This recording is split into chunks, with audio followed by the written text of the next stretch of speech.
The fact is that we naturally feel first before we think. So we need to catch ourselves before we emotionally hijack. Someone who's emotionally intelligent will not let our emotions hijack the way we want to live.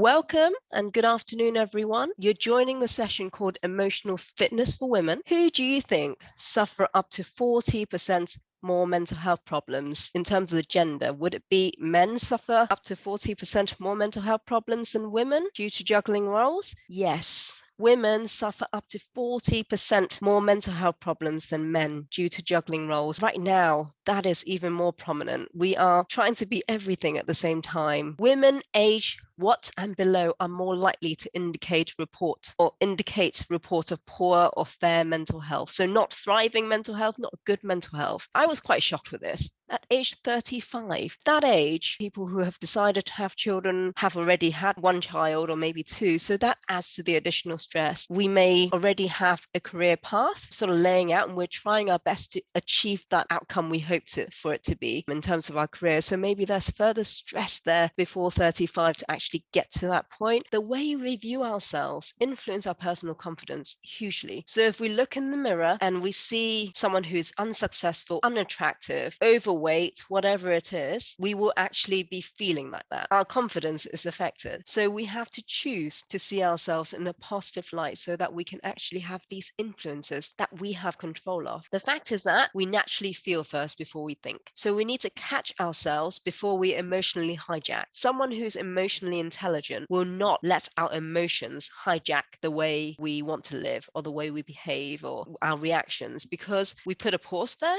and we think about the situation before we react. So actually, instead of reacting, we think and we act the way we choose to.